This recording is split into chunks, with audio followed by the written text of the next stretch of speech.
Les bouchers au Moyen-Âge. Artisan chargé de la préparation et de la vente de viande, le boucher achète la viande sur pied ou abattue chez des grossistes ou dans des abattoirs. Il la découpe et a des os, puis la vend dans sa boucherie. Habituellement, il se limite aux viandes de bœuf, de veau, de cochon et de mouton, mais il vend aussi de la volaille. L'origine étymologique de ce mot vient de l'activité marchande qu'exerce une personne à vendre de la viande de bouc.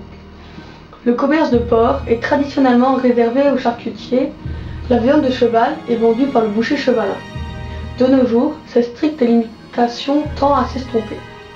Dès leurs origines, les bouchers sont très affluents. Au Moyen-Âge, la corporation des bouchers à Paris est très riche et puissante. Les hommes du Moyen-Âge mangeaient beaucoup de produits d'origine animale. Œufs, viande, laitage. Ils consommaient aussi de très nombreux gibiers tels que le héron, le cygne et la baleine, dégustés en carême puisqu'au Moyen-Âge on pensait que la baleine était un poisson. Les moineaux et divers panserons étaient également consommés. L'abattage des animaux de boucherie se faisait au poignard, à la sagaie, une sorte de javelot, ou à l'arc. Il y avait de multiples moyens de se procurer de la viande.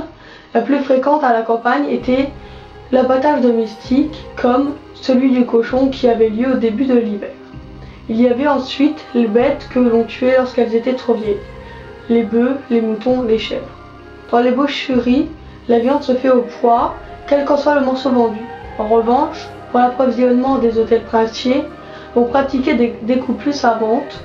Tous les restes, abats, pieds, etc., étaient confiés aux tripiers et pâtissiers qui préparaient puis vendaient ces derniers aux charcutiers. Pendant la période de carême, il est également autorisé à vendre du poisson.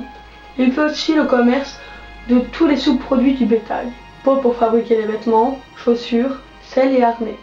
Les suifs qui servent à faire les chandelles, la laine, les os, les cordes.